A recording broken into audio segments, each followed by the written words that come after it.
अगर आप ये वीडियो तक पहुंचे हैं तो आप सही जगह पहुंचे हो। वेलकम है आपका अपने अकाउंटेंट दोस्त के चैनल पर, जहां आपको प्रोफेशनल अकाउंटेंट बनने तक का सफर बताया जाएगा, सिखाया जाएगा और साथ ही एक्सपीरियंस दिया जाएगा। अब आपका अकाउंटेंट बनने का सपना होगा पूरा। एक अकाउंटेंट का कोर्स करने से पहले आपको ये समझना जरूरी है कि एक अकाउंटेंट की जर्नी कैसी होती है, जिससे आपको ये पता चल जाए कि आप उस जर्नी में कहाँ पर हो और कैसे आपको आगे बढ़ना है अकाउंटिंग की फील्ड में। बिना टाइम वेस्ट किए हुए देखते हैं अकाउंटेंट की जर्नी को समझने के लिए हमने एक स्टूडेंट का एग्जाम्पल लिया है। इन्होंने अपना स्कूल पास आउट कर लिया है। स्कूल पास आउट करने के बाद इन्होंने अपने करियर के बारे में सोचा और इन्होंने यूट्यूब से और आस पड़ोस से अकाउंटेंट के बारे में सुना। फिर इन्होंने समझा कि अकाउंटेंट एक अच्छा करियर है, इसमें अच्छे पैसे मिलते हैं, जॉब सिक्योरिटी है और अच्छी रिस्पेक्ट भी मिलती है। इतना कुछ सोचने और समझने के बाद इन्होंने अकाउंटिंग सीखने का सोचा। फिर इन्होंने एक इंस्टीट्यूट ज्वाइन कर लिया अकाउंटिंग सीखने के लिए, जहां इनसे 6,000 से 8,000 रुपये फीस लिया गया, प्लस 6 मंथ का कोर्स कराया गया टैली विद जीएसटी का। कोर्स सीखने के बाद इन्हें अकाउंटिंग एक्सपीरियंस लेने की ज़रूरत पड़ी। अब सवाल ये है कि इन्होंने कोर्स करने के बाद जॉब के लिए ट्राई क्यों नहीं किया। हालांकि इन्होंने टैली विद जीएसटी का कोर्स किया है और इस कोर्स के बेस पर इन्हें एक अकाउंटेंट असिस्टेंट या टैली ऑपरेटर की जॉब मिल सकती है। तो इसका सिंपल रीज़न ये है कि जो हमें इंस्टीट्यूट में टैली का कोर्स कराया जाता है और जो मार्केट में टैली का यूज़ किया जाता है, इसमें बहुत बड़ा अंतर होता है। इन्हें परचेज के रियल बिल नहीं दिए जाते, साथ ही बैंक स्टेटमेंट नहीं दी जाती और भी मार्केट डेटा नहीं दिया जाता, जो मार्केट के हिसाब से टैली सीखने के लिए ज़रूरी होता है। एक सच्चाई ये भी है कि फ्रेशर को अकाउंटिंग का काम मिलने में थोड़ा मुश्किल होता है, क्योंकि अकाउंटेंट का काम रिस्पॉन्सिबिलिटी का होता है, जैसे बैंक स्टेटमेंट की एंट्री करना, कैश का हिसाब रखना, स्टॉक की रिपोर्ट बनाना, कंपनी किससे पैसा मांगती है और कंपनी से कौन पैसे मांगते हैं, इनका टाइम टू टाइम रिपोर्ट बनाकर देना। इसलिए ज़्यादातर फर्म एक्सपीरियंस अकाउंटेंट को ही हायर करती है। फिर इन्होंने एक्सपीरियंस लेने के लिए एक सीए फर्म को ज्वाइन किया, जहां इन्हें 2,000 से 1,500 रुपये दिए गए। पर ये इनकी इनकम नहीं है, ये किराया है जो आने जाने के भाड़े के तौर पर दिया गया है। इसमें टोटल टाइम 1 ईयर्स का लगता है। इतना टाइम इसलिए लगता है क्योंकि शुरुआत के 1 से 2 महीने इन्हें सिर्फ सेल और परचेस और बैंक स्टेटमेंट की एंट्री ही कराई जाती है। फिर बाद में ट्रेडिंग फर्म की अकाउंटिंग, सर्विस फर्म की अकाउंटिंग, मैन्युफैक्चरिंग फर्म की accounting, GST, income tax, TDS सिखाया जाता है, जिसे सीखने के लिए कम से कम 1 साल का टाइम लग जाता है। देखा जाए तो इन्होंने अकाउंटिंग की फील्ड में अपने 1 साल और 6 महीने दे दिए हैं, पर इनकी इनकम अभी तक जीरो ही है। अब मेरा आपसे एक क्वेश्चन है, क्या आप इंस्टीट्यूट में लगे टाइम और पैसे को बचा सकते हो? इसका सिंपल आंसर है यस। जी हाँ, आप बचा सकते हो।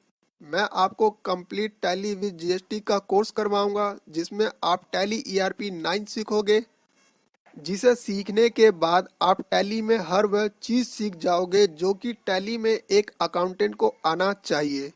ये कोर्स आपको बिगिनर टू एडवांस तक कराया जाएगा, वो भी सरल भाषा में।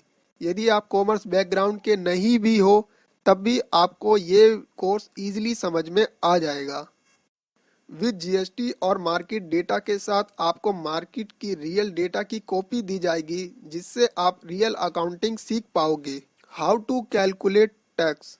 इस कोर्स में आपको सिखाया जाएगा कि टैक्स की रिपोर्ट कैसे बनाई जाती है, जिससे आप इजीली अपने बॉस या क्लाइंट को बता सकते हो कि इस मंथ में इन्हें टैक्स भरना है या नहीं भरना है। साथ ही कंप्लीट टैली कोर्स में आपको टैली प्राइम भी कराया जाएगा। ये भी बिगिनर टू एडवांस होगा, विद जीएसटी और मार्केट डेटा के साथ। हाउ टू कैलकुलेट टैक्स, इसमें भी आपको सिखाया जाएगा कि टैक्स की कैलकुलेशन कैसे की जाती है। जो आपके इंस्टीट्यूट में 6,000 से 8,000 रुपये लगते हैं और कोर्स आपको 6 मंथ में कराया जाता है, वही ये कोर्स आपको फ्री ऑफ कॉस्ट कराया जाएगा, जिससे आपके एक्सपेंसेस जीरो हो जाएंगे। यानी आपके पैसे आपके जेब में ही रहेंगे। टैली विद जीएसटी सीखने के लिए आपको एक पैसे देने की ज़रूरत नहीं पड़ेगी। और जो कोर्स आपको 6 मंथ में कराया जाता है उसे आप यहाँ 2 महीनों में कर पाओगे, क्योंकि इंस्टीट्यूट में आपको लिमिटेड 1 से 2 घंटे का टाइम दिया जाता है और यही कोर्स आप यहाँ अनलिमिटेड टाइम सीख सकते हो। हाँ, बिगनर्स को शुरू में 1 से 1.5 महीने तक का टाइम लगेगा, पर वह बाकी के बचे हुए 1 महीने या 15 दिन उसकी फिर से प्रैक्टिस करके आप टैली में अपनी पकड़ मजबूत कर सकते हो। तो आपकी 6,000 से 8,000 वाली और 6 मंथ वाली टेंशन हुई खत्म। मेरा क्वेश्चन आपसे एक और है कि क्या आप घर बैठे अकाउंटिंग का एक्सपीरियंस ले सकते हो, वो भी कम समय में? इसका भी सिंपल आंसर है यस। आपको कंप्लीट मार्केट डेटा दिया जाएगा, ट्रेडिंग कंपनी का, मैन्युफैक्चरिंग कंपनी का, सर्विस कंपनी का। साथ ही आपको आपके अकाउंटेंट दोस्त के चैनल पर अदर्स कोर्स मिल जाएंगे, जैसे कंप्लीट जीएसटी पोर्टल कोर्स। इस कोर्स में आपको कंप्लीट जीएसटी पोर्टल सिखाया जाएगा, जैसे जीएसटी रजिस्ट्रेशन से लेके जीएसटी फाइल करने तक। और भी जो जीएसटी पोर्टल में प्रॉब्लम आती है उनका सॉल्यूशन भी बताया जाएगा। आपको कंप्लीट इनकम टैक्स कोर्स भी सिखाया जाएगा। इस कोर्स में आपको इनकम टैक्स बेसिक से लेके एडवांस तक सिखाया जाएगा और साथ ही आईटीआर फाइल कैसे करते हैं वो भी आपको कंप्लीट सिखाया जाएगा। और आपको कंप्लीट टीडीएस कोर्स सिखाया जाएगा। इस कोर्स में आपको सिखाया जाएगा कि टीडीएस क्या होता है, टीडीएस कब काटा जाता है, टीडीएस की कैलकुलेशन कैसे की जाती है और टीडीएस का पैसा रिफंड कैसे कराया जाता है। अब बात करते हैं कि जहां आपको सीए फर्म में 1 साल लग जाता है एक्सपीरियंस लेने के लिए, वही टाइम घटकर 4 महीनों में हो जाएगा। रीज़न ये है कि इन सब कोर्स को करने के लिए आपके पास अनलिमिटेड टाइम होगा। आप जितना चाहो उतना इन वीडियो को देख सकते हो। अगर आपने टैली विद जीएसटी का कोर्स कर लिया है तो आप बार बार सेल परचेज की एंट्री करना नहीं सीखोगे। आप जीएसटी पोर्टल का कोर्स करोगे, इनकम टैक्स का कोर्स करोगे, टीडीएस का कोर्स करोगे, इस तरह आप कंप्लीट अकाउंटेंट का कोर्स कर सकते हो, वो भी 4 महीनों में। तो अब आपकी 1 साल वाली प्रॉब्लम घटकर 4 महीनों में बदल गई। एक जरूरी बात जो आपको ध्यान में रखनी है और अपने जान पहचान वालों को भी बताना है, वह ये है कि अकाउंटेंट दोस्त के चैनल को सब्सक्राइब करना, बेल आइकन बटन दबा देना, वीडियो को लाइक करना, कमेंट करना और हाँ, अपने फेस पर ऑलवेज स्माइल रखना, क्योंकि एक अकाउंटेंट का सबसे ज़्यादा यूज़ दिमाग का किया जाता है। तो इसे उथल पुथल मत रखना, सिंपल रखना और ऑलवेज मज़े में रहना। मिलते हैं टैली कोर्स के वीडियो में।